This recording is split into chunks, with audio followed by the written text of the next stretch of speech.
right, so welcome everyone. This is the DELISA webinar for March 25th, 2021. We're going to be hearing from our community partner at Marymount Manhattan College Library and Archives, Dr. Mary Brown. Some of you may know of her work, having completed LAS 203 with Dr. Christine Angel. So yeah, Dr. Brown is an archivist, she's a bibliographer, and she's also an instructor at the small liberal arts college on the east side of Manhattan called Marymount Manhattan. So welcome, Dr. Brown. Thank you for joining us this afternoon, and you have some interesting artifacts that you want to share with us. But first, can you just maybe briefly describe how DLIS is involved with your work? It's involved with my work in terms of providing service learners to two institutions. My main job, my full-time job, is at Marymount Manhattan College. I have also a part-time job at the Center for Migration Studies, and we've had service learners in both settings. Excellent. Yeah, so you generally, I know of the work, I see the end results when they're posted to the Hidden Heritage Collections blog, which is how Dr. Angel assesses the work. So what kind of artifacts are you handling in your archive? At Marymount Manhattan College, we have the college's own papers, which date back to the 1930s, although the college's charter dates only to 1961. We just passed our 60th anniversary last week. Um, the reason they go back so far is that Marymount Manhattan College started as a Roman Catholic institution. Nuns came from France. They were committed to educating women. And so when they came here and they started school for women, that was Marymount in Tarrytown. And they needed a feeder school because at that time, college education for women was so new that they didn't have women prepared to go to college. So they started a K through 12 school. That's the Marymount School on Fifth Avenue. That's still here, Fifth Avenue, about 84th Street. And the girls were supposed to go from the Marymount School to Tarrytown when they graduated the Marymount School. But they didn't want to go to Tarrytown because they lived in New York City, for heaven's sakes. Also, because most of them were the daughters of immigrants, they weren't used to moving away from home until they got married. And it was the Depression at the time when they got their first group that was ready to go, and they couldn't afford it. So we started an in city classes, and those grew into Marymount Manhattan College. And in 1948, we bought our own building separate from the Marymount School, and began running a four-year college here using Tarrytown's credentials. And then we got our own charter. So that's why our papers go back further than our actual existence. And we have, it's organized, you probably have taken one of those organization of info courses that talk about provenance. And the person who organized our archives had been a librarian, and then she retired from library science. She was one of the sisters. Retired from library science, took a course in the summer about archiving specifically, came back and started organizing the college's papers by the office from which they came. So we have like president's papers and academic dean's papers and things like that. And one of the students' favorites is from the student affairs department. And the reason what they like them, here, I'll show you one. This little string attaches to a little pencil. And the little pencil is so that you can write in this little book the names of your dance partners at a formal dance. And this is called the snowball. There you are, snowball. And we have a similar dance card, they're called a dance card, for the ring dance. This is 1962. The students are astonished. In the 1960s, we're still doing this. This was the ring dance, which was at Christmas. You can see the little piece of holly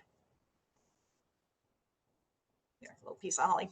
And the funny thing about all of this is that the students sometimes think, oh, it was, this is what girls were like back then, and that they were just waiting to be liberated and that sort of stuff. And we had a student study this. We had a student look at all the marriage announcements in the New York Times where the bride was a Marymount Manhattan student. Now, some of you have probably read The Feminine Mystique and Betty Friedan complaining that girls were dropping out of very elite schools like Smith, where she went, as soon as they met Mr. Right. Not the Marymount girls. They were finishing their education. Most of them were majoring in education. They were getting jobs with a bachelor's degree in the K through 12 teaching. And then they married their person. And for a few years, they were a married working woman. Once the husband finished his education, which was usually a degree ahead of hers, he'd be a doctor, he'd have an MD. Some of them were in the military and had to finish some military service. They got law degrees or business degrees. But once they finished and they got their real job, so to speak, the wife ceased teaching, started a family, and it was not the feminine mystique in some ways. It was they had a skill that they could go back to when their children had reached a certain age. Back then, it was common to take care of the children at home, not to have daycare. And some of you know Jerry Ferraro. That was Jerry Ferraro's story. Mm. She graduated from Marymount in 1956. She taught second grade. Her husband, got married, and they had 3 kids. And then she had finished law school before she had the 3 kids. But she didn't really practice as a lawyer until her children were old enough, and that meant high school back then. And then she got a job, assistant DA in Queens, and entered elective politics, and was the first woman nominated for the vice presidency by a major party. So that was what these women were like. It wasn't all dance cards and stuff like that. Right. I would imagine it's especially being I'm from New York. I grew up here in the city, and I my husband did too, and we're constantly confronted by very different realities between how we operate and organize our lives as city dwellers, as urban New Yorkers, versus how somebody outside of the city. So I would imagine that this dance card is a social norm. But that interesting correlation of, oh no, she's going to finish her degree, especially because she's in an urban campus, so she knows the reality of, commuting to school is the same as commuting to work. So once you get into that headspace and you realize that there's no real difference, you're just changing destinations. It's very easy to keep that flow going rather than disrupt your life, especially in a place like New York City where male or female, you're climbing a ladder, you're hustling toward the top of something. So it's a very aspirational place to grow up and live. So I would imagine I'm interested to ask the question of like what if there's other correlations at different points in time, like different, looking at students graduating in the 1960s versus maybe the year 1990, and like how does it how does that extrapolate over time? That relationship between finishing your degree and starting a family, like what Oh, length of that's a good time? question because our student body changed. You got to remember that when we were educating a lot of young women to enter education themselves, the baby boom is happening. And we're educating the pre baby boom, and they're going to educate the baby boom. Once the baby boom goes through K through 12, who are we going to educate? They don't need those jobs anymore. Right. So we really had a decrease in population. And what happened was 2 things. First, we began to reach out to the undereducated, for want of a better word, people who really never had an opportunity to go to high school in a way that would prepare them for college. Sometimes to go to high school at all. Some of them needed their high school substitution. Some of them could get college education, but they needed to be near home. They had kids or they had long commutes to their work, so they needed to be near their home when they got their education. Commuting to Fordham or something was very tough for them. So for a while, we were affiliated, organized with something called the Malcolm King Harlem College Extension on Mm. 125th Street, and we provided teachers who taught the first couple of years of college to people who had not had a chance to go to college. So they were often older adults in their 20s and 30s rather than late teens, early 20s. So that was one group. The other group was what we called returning women students. And these were ladies who had skipped college first. They went right from high school to marriage and motherhood and often to work. And then they either needed a college degree to advance in their job or to get a different one or something, or they wanted a college degree and it became more possible once their own kids were grown. The pressures of what we used to call the biological clock before they had all of the interventions in fertility that they have now. Um, these women could now go back to college, and they did. We taught those women. We had evening classes and Saturday classes around their work schedules, and it was a wonderful thing. And do we have documentation of that? I don't have any with me. We have a lot of documentation for the Harlem College because it had its own curriculum books and its own publicity and so forth. But for the older women students, it's often institutional memory that so many of the professors we have, that including me, that was our first group of people we taught. Since about the 1990s, populations changed again. The number of returning women students, we simply maxed out. We pretty much got everybody after a while.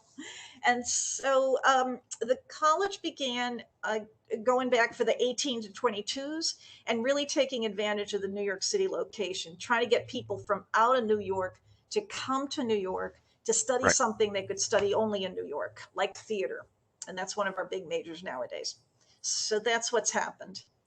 It's interesting because I've seen the demographics shift in our field here Mhm. just over the last 10 years that I've been affiliated with St. John's University. For instance, our in the division we have over 100 students currently in our MSLAS program.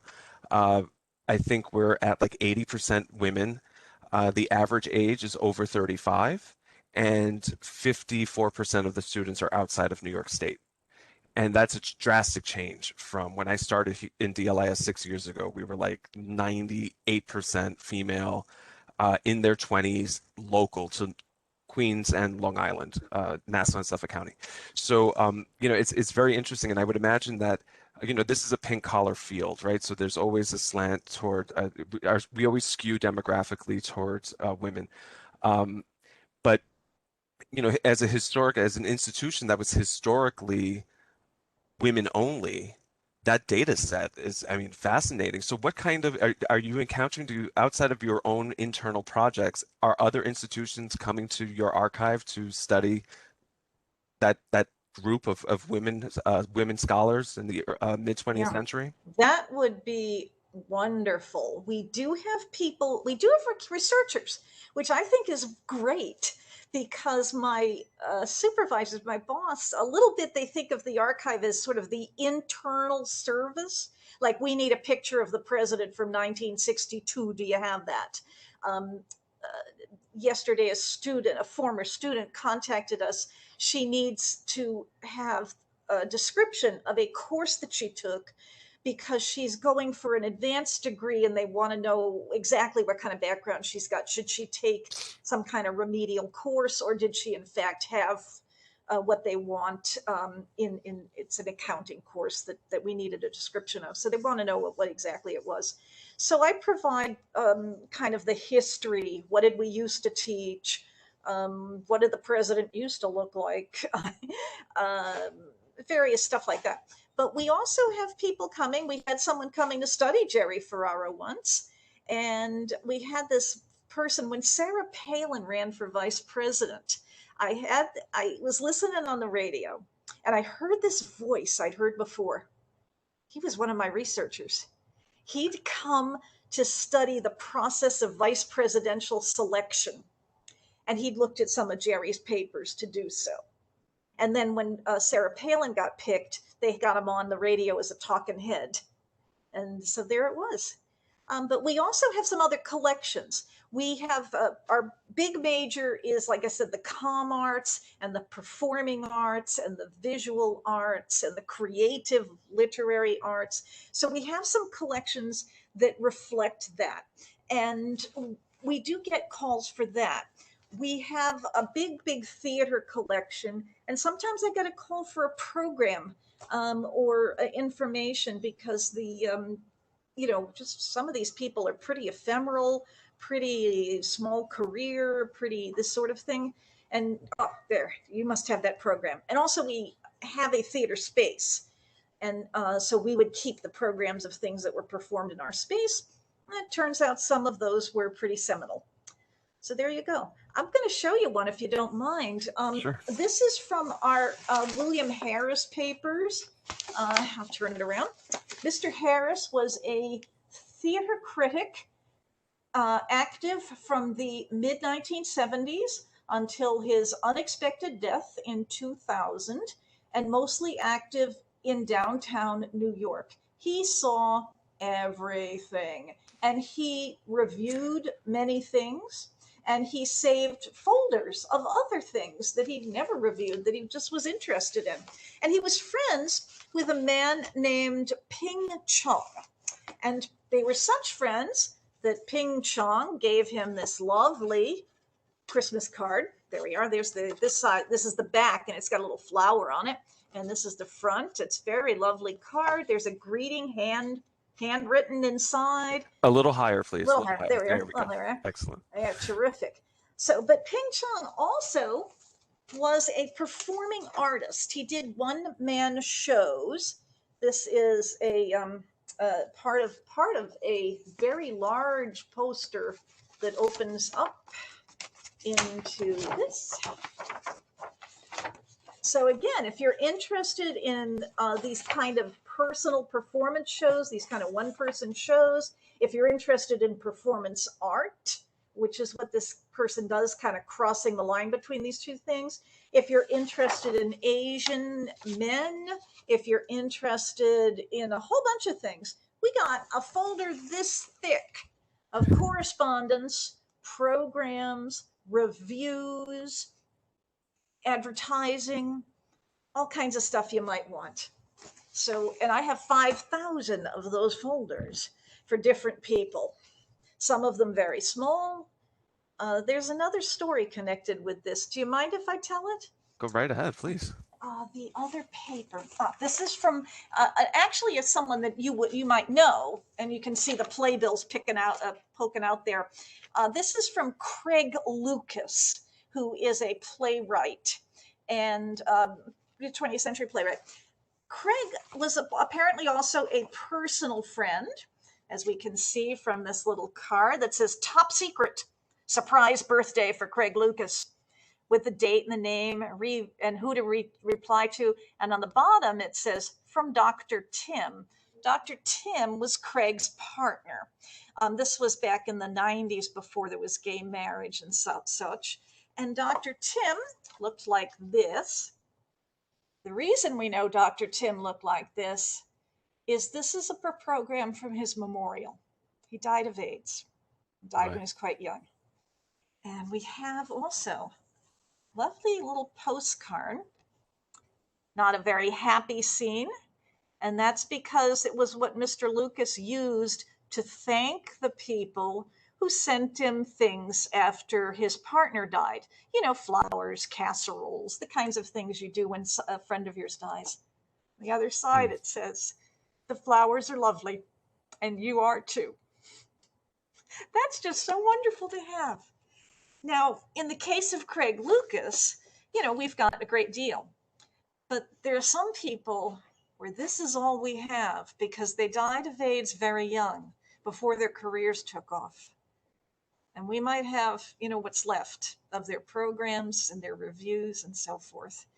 And we're thinking of a way to, because he doesn't have, Mr. Harris didn't have folders that said, "My friend died of AIDS." You have to kind of look at the obituaries and so forth.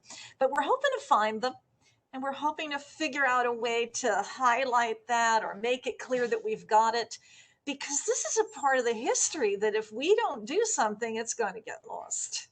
Yeah, that's something that I, I'm part of I'm an officer in a Lions Club, and Lions are an international service organization.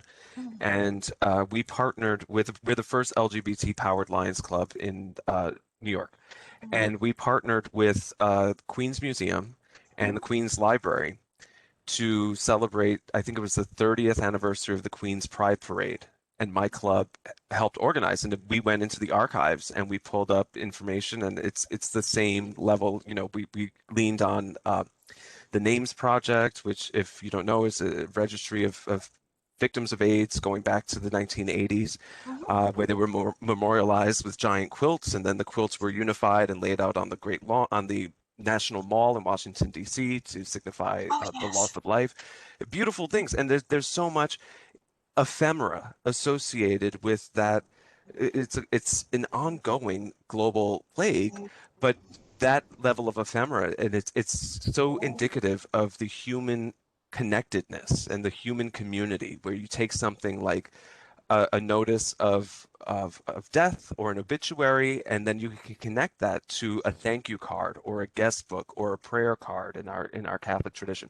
So there's so much ephemera that it's kind of ironic that we collect all of these objects in death or around death, uh, whereas we're fighting constantly. We're Marie Kondoing our lives to get this clutter out of our lives, but our deaths also have uh, a trail, a cloud of ephemera that just appears, that materializes in our lives. And it's interesting that you have this insight, because this was one segment of a broader industry, like musical theater Mm-hmm. in New Mm-hmm. York City, and simultaneously the AIDS crisis happening, and its direct impact. There's so much scholarship and so much very interesting research in that archive, because you can answer some very, I think, wonderful questions about the response, how not even going into governmental response, but how did the theater owners and managers and producers of these shows respond to this crisis? How did the audience respond?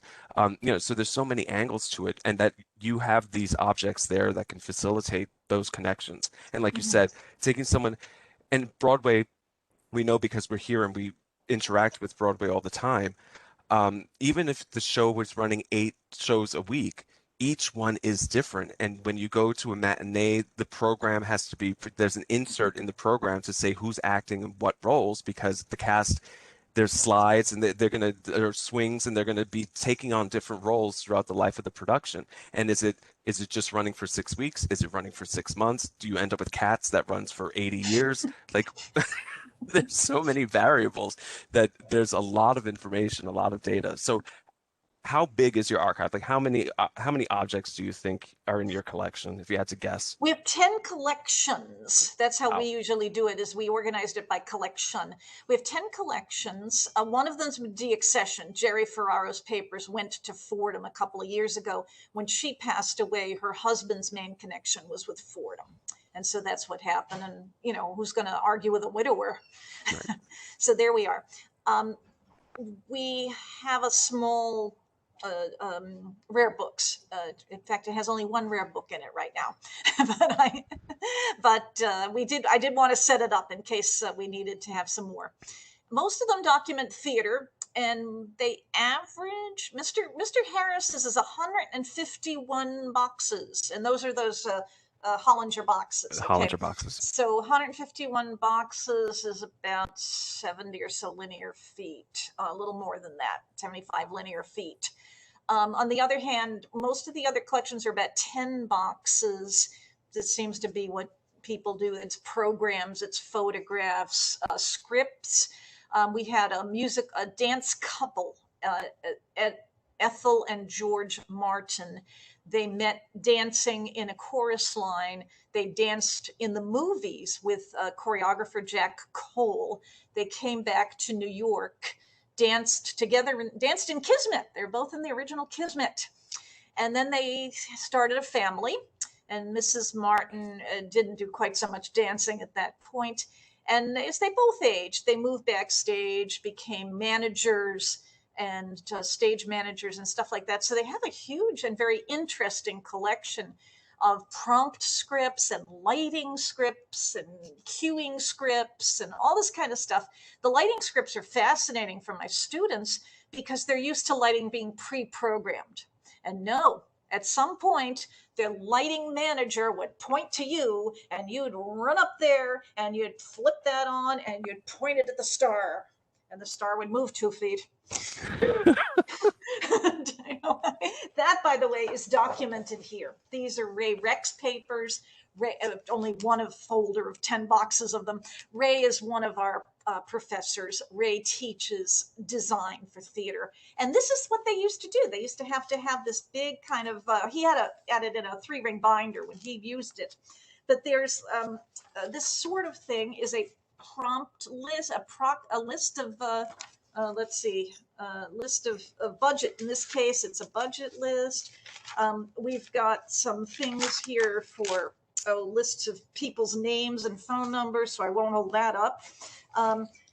Here's a calendar that tells you what the schedule is for producing things. All of this stuff is computerized now and done in a totally different way. Oh, wow. And so it's very interesting to have that because it allows the students to see what the digital world was built on.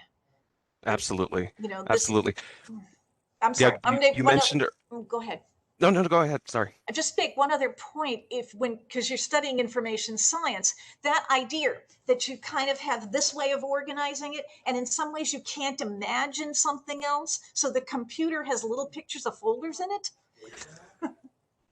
You know, that's part of what you're doing there when you're an information professional. Absolutely. The save button is a 3.5-inch diskette.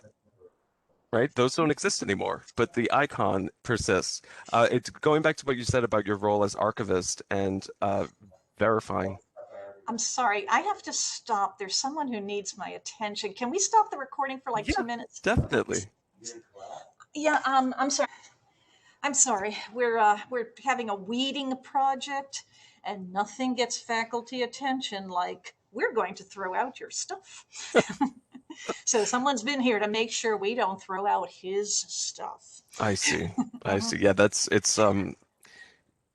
astonishing that the difference between an academic library and a public library or any other information center. I once got into a fight with my former dean of libraries because we were renewing books that faculty had taken out after years. We were still renewing these books for years and years and years. And they said, well, they're doing research. I said, the book that they were writing is on our shelf. The materials they use for research is in his office. Like he's done. The project is done. Can we get? And I finally said to her, are we in the business of supporting research, or are we in the business of supplying office decorations? Because there's a real distinction. And I made it my personal crusade. I went out with a book truck and a bell, and I went through the halls of faculty offices ringing the bell, and I said, I need your library books back. We have to do an inventory. You've had this book on your desk, the sun bleaching, the damage that was done to these books. I mean, it was a little bit atrocious. But going back to what you mentioned as your role as university archivist, I have had the pleasure of, I had the same thing, a student who graduated in 1981, wanted to crosswalk her curriculum against her program of study she had moved states and she wanted to re-up her certification as a public librarian. And so we had to review her program against the qualifications, the criteria of the new state that she moved to. And she took punch card database coding. And I said, that's not going to work, and we got as close as we could, but we had to essentially her data storage courses were completely outmoded. And I said you can take 3 credits of database now, but it's online. I mean, it's a completely different universe.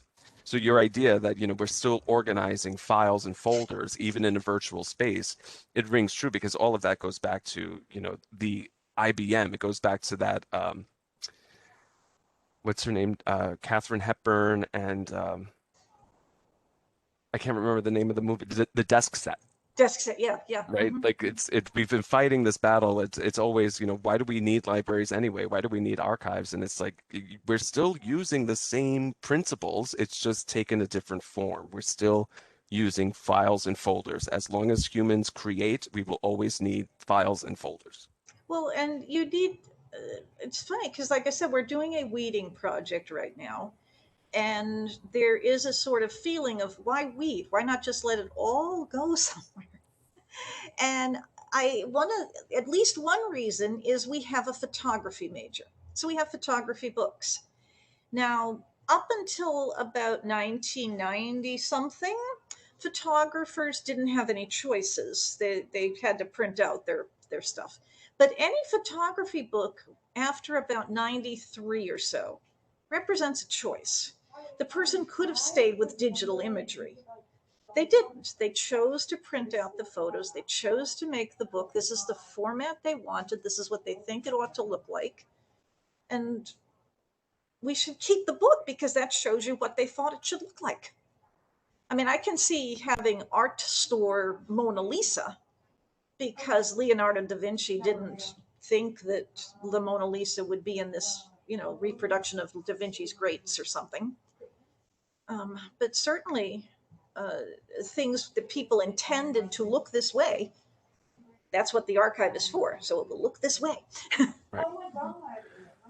Right. And it's astounding. I mean, the ephemera, there's constantly a call for music librarians and art and photography librarians. And we really in DLIS we focus primarily on the fundamentals. It's really want to talk about the theory behind the practice and make sure that our students, and it's such I'm gonna give you the elevator pitch here, but there's two kinds of people that go into this field.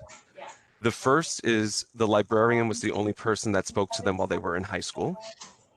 And the second is they were at a cocktail party and they shared an interesting fact, and someone turned to them and said, "You should be a librarian." That's it. Those are the only two kinds of people that end up in this field. And I think personally, as somebody that started, my road to librarianship started when I was a kid, and I got my first uh, I first started interacting with Microsoft Office and I was using Excel and Access. And I made a database of my comic books. And that persists. Now it's on the cloud so that when I go to a comic book convention, I just pull out my phone and I can see what issues I have. And I even have it's object oriented in that I have a scanned image of the cover so I can get the variant covers of comic books. I'm still the same nerd, but now I have a practical skill that I can use in public. So yeah, there's really, and I think that it would surprise people to understand your users, for instance. You may have people that go into that library 5 days a week, students that are focusing on their studies.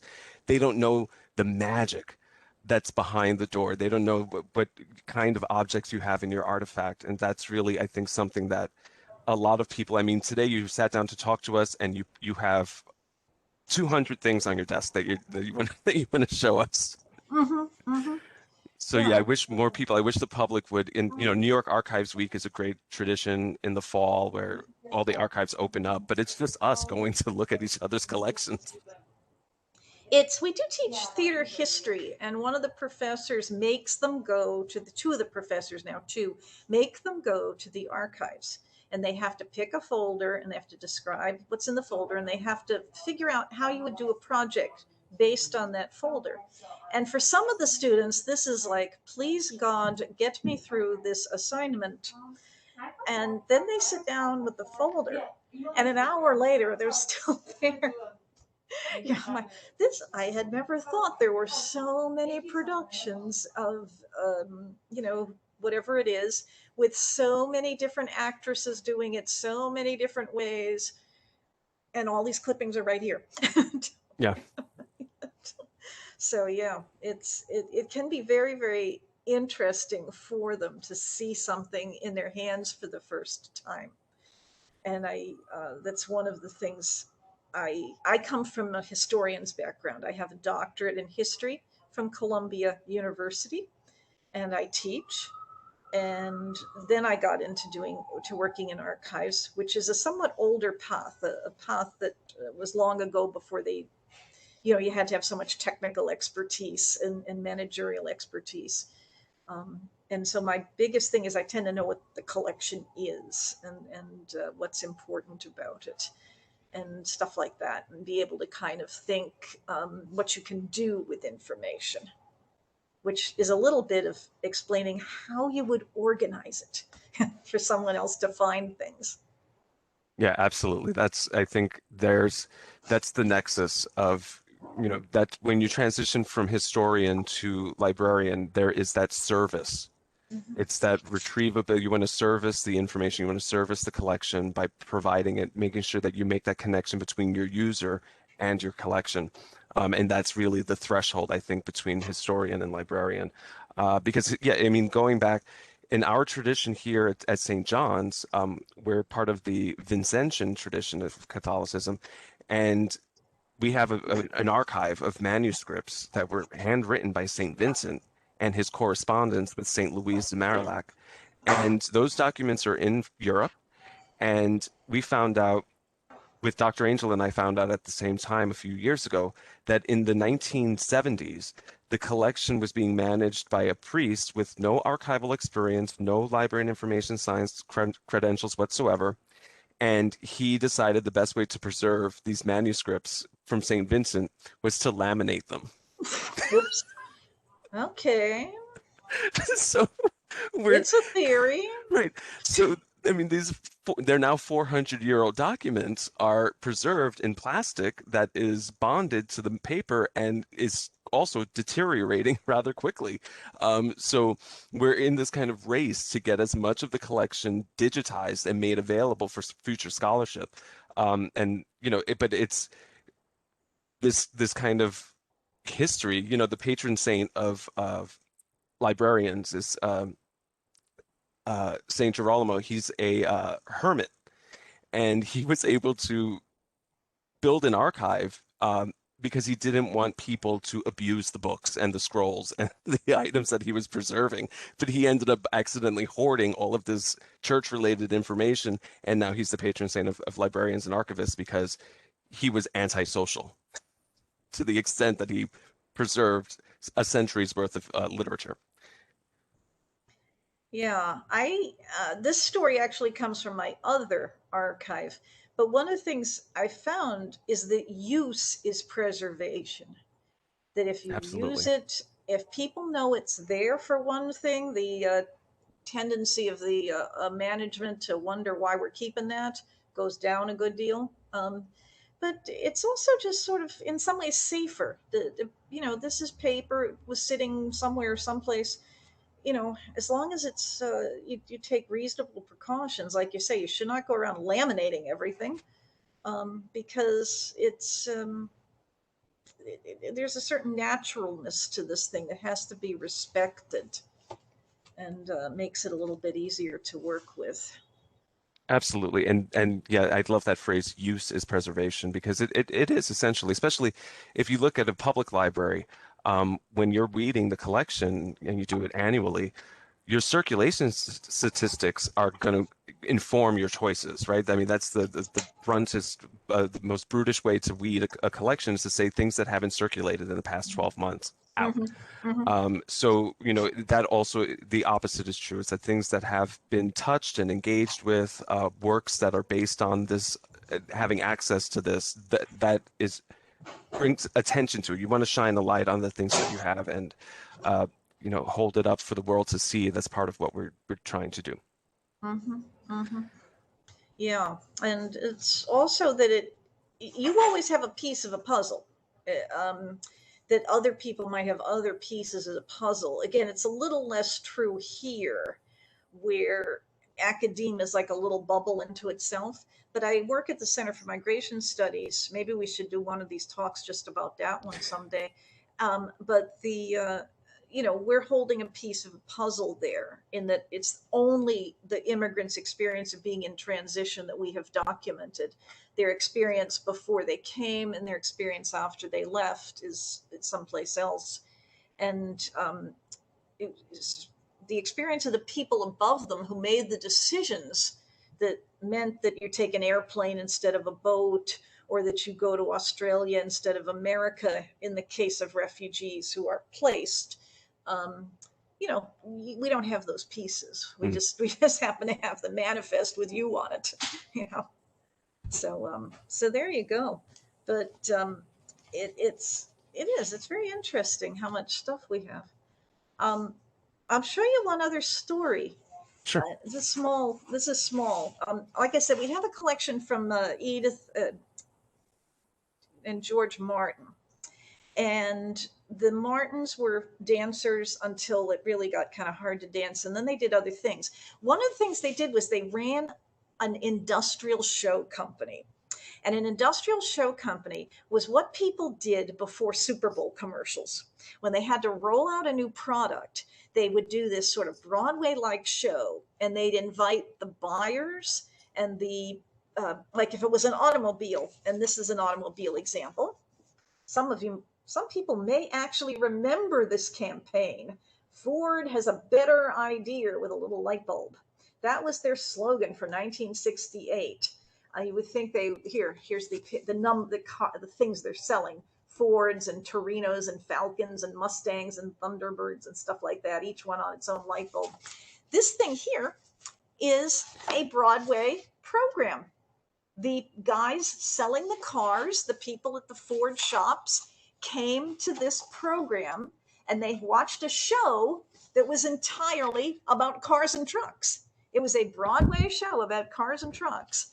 There was a plot to it. There were stars in it. There was music. It was done by Frank Lesser, musical. And this kind of stuff. It earned money for the Martin family, and it was a cultural phenomenon of the 1960s mostly, until it got replaced with something else. And a couple of years ago, someone wrote a book called Bathtubs Over Broadway. And that's what the book was about. It was about industrial shows, because they had them for plumbing, they had them for textiles, they had them for all these kinds of things. And the Martins helped to plan and produce these shows.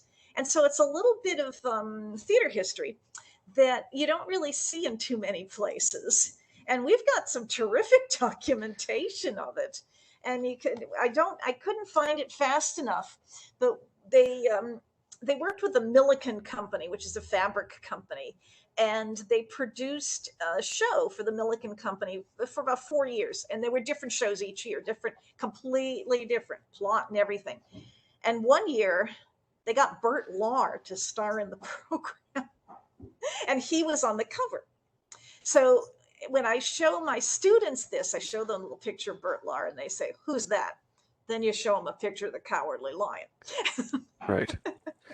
Now, what would these things go on tour? Was there a national audience? Was it regional? It Was it seems to have been, this was when everything went towards New York. That's, again, if you've seen Mad Men or something like that, right? it was a real hub and spokes operation, and everything came here. And I suspect some of the buyers and such would have been flown in for the occasion, because the show was only part of this. You'd also be doing some more technical stuff, like actually seeing the fabric or kicking the tires on the cars and so forth, and getting the specs for how you would sell them when they're cars. And for the fabric, the people who were attending the show were buyers for places like Macy's. So they were kind of ordering, so many of whatever clothing this is, with this new fabric or something like that. So some of it was, there were other things that they did on the, like, in the weekend that the show was put on.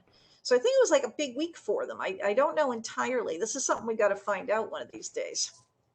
Yeah, I've seen film versions of that, of especially the car ones. I found on some streaming service on the internet there was they put a bunch of them together. They compiled because they were only like 7 or 8 minutes long each, but it's like Sid Charisse dancing with chiffon on the hood of a Pontiac. I mean, it's just Mhm. absurd Yeah. imagery. But at the time, I mean, in the 1960s, and I think it also comes from the.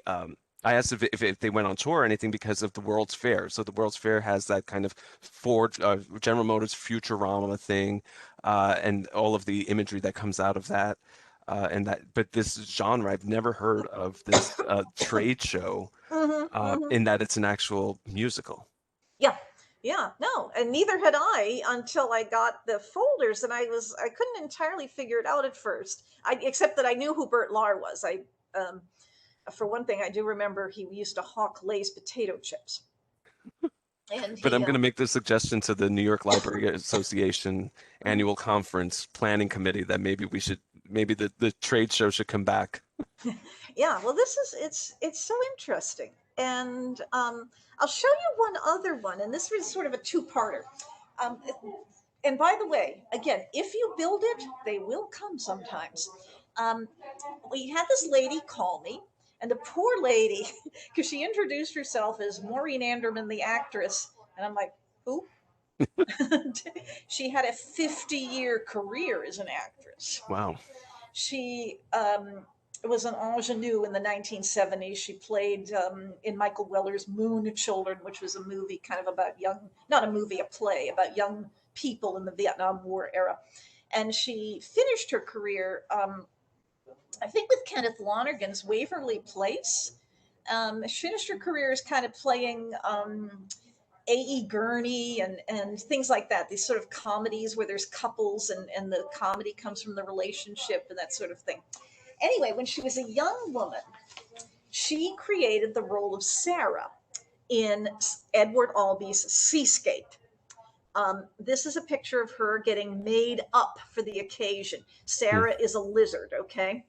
Okay. And that's the play. The play is about a human couple and a lizard couple that meet on the beach, and then they exchange discussion about their different worlds. And part of all these points is how human, how animal humans are, that sort of thing. Here, this is like lousy technique, but there, we'll hold it up for you. There's her playing the lizard couple. There's the human couple. That's Deborah Kerr. They're laying down on her back.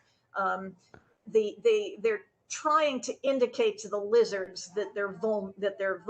That they're don't attack us. We're vulnerable. Look at our throats are out. That sort Right. of thing. Anyway, they end up talking to them instead. But my point is this: that she has all these sort of professional papers, pictures of pictures, the stills, the scripts, the advertising, the reviews, some of her notes on how to act. She has all her professional papers. She was also really friends with these people. That's from Jason Robards, whom Wow. she worked with. She worked with Jason Robards in a couple of things, and of course they were a generation apart in terms of age. And he did pass away, and she went to his mass. Jason Robards was Roman Catholic, and that's his prayer card. Wow. And I think it is really something to have the professional papers, the scripts and things like that, and also to have the personal papers to be able to say, this is a relationship, this is a person, they're like this. They can be friends with someone like Jason Robards. As some of you may know something about him as a personality, he this was not an easy friendship in some ways, I suspect. But it was there, it was real. And it's a terrific um, thing to be able to talk to the students about is, in the archive are things that aren't in books sometimes. Absolutely. And it's again that human, the connectivity is so apparent when you really delve into these kinds of collections. That's full body Jason Robards. The picture is by Al Hirsch. Al Hirsch, yeah. Yeah, so that's another thing that's again so much fun about this is there are connections all over the place. Like who's because with the students, it's like who's Jason Robards, who's Al Hirsch, you know. So why would you do this sort of thing? You know, so, Astounding. Well, thank you, Dr. Brown, for mhm, sharing your wonderful collections with us, and mhm. we look forward to maintaining our relationship. We will keep sending you students to help hack away at the collection and help you organize it and get it into that usability Right as now, they are using it.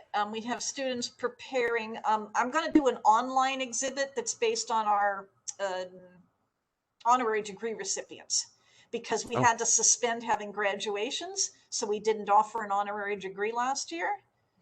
Now might be a good time to ask why we're offering them in the first place. And so our we got some librarians putting together, you know, the different people we've given degrees to, people we've offered degrees to who said no. Oh, Not because they didn't like us. Katharine Hepburn was doing a movie and she couldn't come. So I see. I just love that one. I mean, that's the best excuse in the world. I'm doing a movie with John Wayne. so, and that's they'll be so you'll have something to look forward to. We'll be able to put that up and let everybody know it's out there. Excellent. Yeah, just share it with us and we'll gladly put the word out. I'm sure a lot of our Mm-hmm, alumni would be interested also having worked with your collection in the past. mm-hmm, mm-hmm.